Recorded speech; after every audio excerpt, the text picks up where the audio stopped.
পাল কাতারের একটা অংশ হচ্ছে G1। এই অংশটার মধ্যে পার্ল দিয়ে তৈরি সব কিছু, আপনার ফ্লোর থেকে শুরু করে বিভিন্ন জিনিস। এটা একটা উন্মুক্ত জায়গা। এটা আকাশে দেখা যায়, কিন্তু এটা এসি দিয়ে এত জোরে এসির প্রভাব আছে এখানে যে ঠান্ডা লেগে যায়।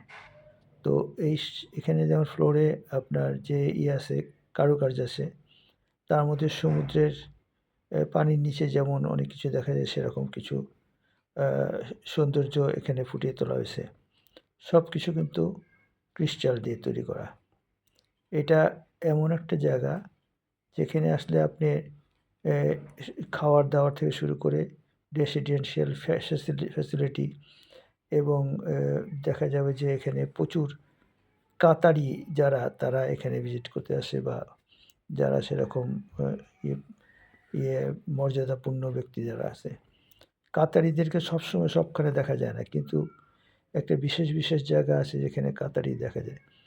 এবং এইসব জায়গায় যে স্পোর্টস কার, যেমন ফেরারি, এই জাতীয় লেটেস্ট মডেলের গাড়িগুলা নিয়ে এসে তারা এখানে ঘোরাফেরা করে এবং ফ্যামিলি নিয়ে আসে এবং হাঁটাহাঁটি করে।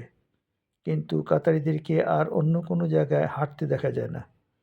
সাধারণত তারা গাড়ি করে চড়ে, একটা নামাজে গেল, নামাজ পড়ে বাসে চলে যায়।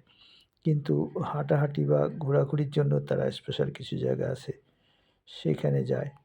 এটা হচ্ছে সেরকম একটা জায়গা। এটাকে বলা হয় G1। এই G1-এ আমরা বেড়াতে এসেছিলাম এবং দেখলাম এটার সৌন্দর্য, এবং যে কেউ এটা দেখে অবশ্যই মুগ্ধ হবে এবং দেখার মতো একটা জায়গা। এখানে উন্মুক্ত জায়গা, বেড়াবার একটা আদর্শ জায়গা বটে।